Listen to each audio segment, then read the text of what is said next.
Today I am taking social science subject for the class 8th English medium. I am explaining you geography chapter 13. It is natural resource. A resource is any material, substance or organism found on earth that is used to people, air, water, soil, wildlife, forest, minerals and fossils. Fuel are among the most familiar of earth natural resource. Resource संसाधन जो कि हम use करते हैं, जैसे कि air, water, soil, wild life, forest, minerals, fossils, ये सब हमारे नेचुरल रिसोर्स हैं जो कि पृथ्वी पर हैं. Some are necessary for life, इनमें से कुछ हमारे जीवन के लिए अत्यंत आवश्यक हैं. Value of the resource, resource की वैल्यू क्या होती है, उसकी मौलिकता क्या होती है, आवश्यकता क्या होती है. First is economical value. किसी भी संसाधन की इकोनॉमिकल वैल्यू बहुत ज़्यादा होती है. Economical value of resource is connected when it is used for personal and commercial purpose. किसी भी संसाधन की इकोनॉमिकल वैल्यू तब होती है जबकि वो चाहे तो पर्सनल यूज़ के लिए इस्तेमाल किया जाए या फिर कमर्शियल यूज़ के लिए इस्तेमाल किया जाए. Crop and minerals carry economical value. Crops and minerals economical value carry करते हैं.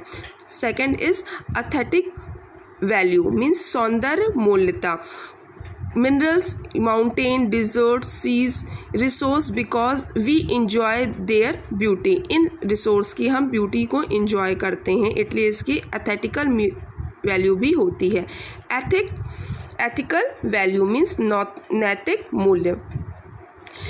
When we recognize our responsibility to preserve natural resource for future generation, we attach ethical value to those resource. जब हम अपनी नैतिकता को समझते हैं कि हमें इन चीज़ों को भविष्य के लिए सेव करके रखना चाहिए, तो ये हमारी नैतिक एथिकल वैल्यू हो जाती है. Now last is legal value. When a resource is limited, जब ये रिसोर्स लिमिटेड होते हैं, it because extremely value of us, ये हमारे लिए अत्यधिक मूल्यवान हो जाते हैं. Now come to the classifying resource. Resource को कितने भागों में बांटा गया है. On the basis of organic natural resource can be divided into two main groups में इसको बांटा गया है. First one is biotic resource. Biotic resource में क्या आता है. Biotic resource are obtained from living organism. जो भी जीवित हैं वो बायोटिक ऑर्गेनिज्म में आते हैं, such as plant and animal. Also human beings भी आपके बायोटिक रिसोर्स में आते हैं. Now come to abiotic resource. Abiotic resource are obtained from the non-living of physical environment. non-living और कृत्रिम चीज़ें जो होती हैं वो इसमें आती हैं. These include land, water, rocks, air, natural gas, petroleum, product minerals like iron, ore, gold, silver, etc. ये इसमें आता है. Now come to the renewability, पुनर्निर्माण. रिन्यूएबल रिसोर्स, इसमें इसको टू टाइप्स में डिवाइड किया गया है. First one is renewable resource. This resource continue to renew themselves through various process. ये रिसोर्स अपने आप कंटिन्यू करते हैं अपने आप को फिर से पुनर्निर्माण करने में, पीरियड ऑफ द टाइम, समय पर. This they can be renew without the putting themselves into danger from their future. Solar energy, air, water, animal, plant and human are example of such renewable. Now come to the non-renewable, जिनको नवीनीकरण जिनका नहीं हो सकता है, वो पुनर्निर्माण नहीं कर सकते. These resource get completely executed after use and cannot be replaced or renewed. Petroleum, product, coal, etc are non renewable resource. ये जो होते हैं वो फिर से नहीं बन सकते, रिप्लेस नहीं किया जा सकता, इनको फिर से नहीं बनाया जा सकता. इनमें पेट्रोलियम, प्रोडक्ट्स, कोल, etc आते हैं. Now come to the development.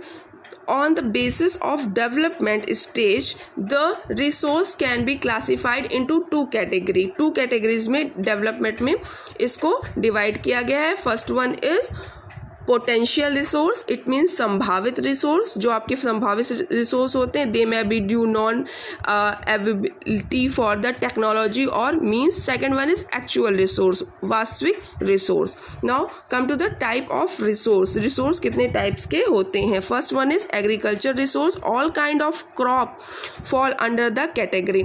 सब तरह के क्रॉप जो होते हैं वो इस कैटेगरी में आते हैं. Second is pastoral resource, animal resource and provide us milk, meat, height, etc. Animal से हमें जो जो चीज़ें प्राप्त होती हैं वो इसमें आती है.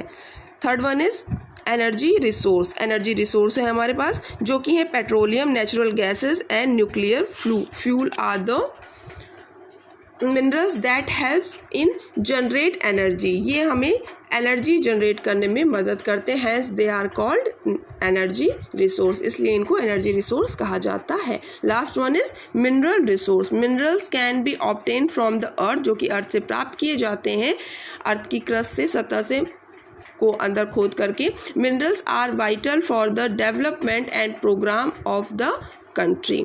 Now come to the conservation of the resource. Conservation क्यों ज़रूरी है, संरक्षण क्यों ज़रूरी है रिसोर्स का?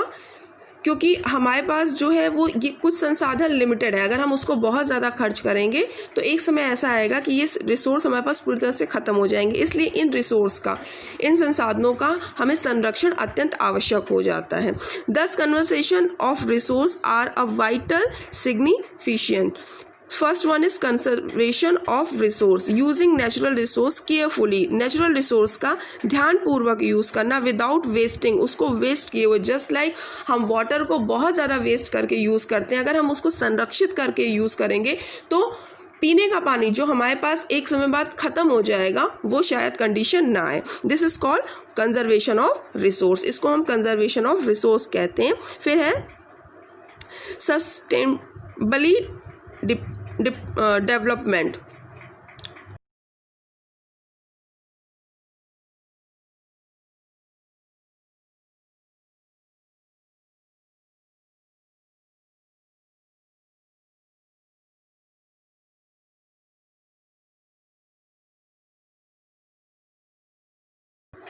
अब सस्टेनेबल डेवलपमेंट में क्या आता है? Using natural resource property for today's necessity. जो नेचुरल रिसोर्स हमारे पास है उसको इस समय की नेसेसिटी, आवश्यकता के अनुसार यूज़ करना. Also conserve for the future generation, और आगे की जनरेशन के लिए भी संरक्षित करके रखना. इसको हम सस्टेनेबल डेवलपमेंट कहते हैं. Principle of 3 rupees. We can use the principle of 3 rupees to make sustainable development possible. Sustainable development को पॉसिबल बनाने के लिए हम इस प्रिंसिपल का यूज़ करते हैं. ये प्रिंसिपल क्या है? रिड्यूस, मतलब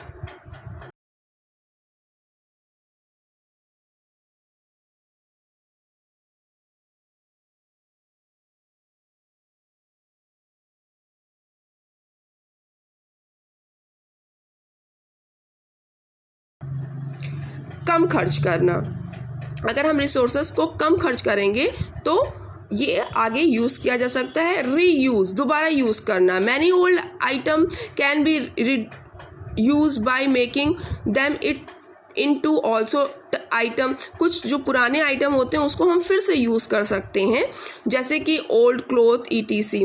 now come to the recycle. Recycle क्या होता है? पुनः निर्माण करके चीज़ों को उपयोग करने के बाद फिर से उनको बना करके प्रयोग में लाना. जैसे कि paper, glass, iron and teen can be recycled many time. Paper, glass, iron और टिन जो होते हैं वो रिसाइकिल करके मैनी टाइम, बहुत ज़्यादा बार यूज़ किए जा सकते हैं. This chapter is completed. You can take this chapters question answer and exercise from school. We will meet in our next video. Till then, stay at home. Bye bye.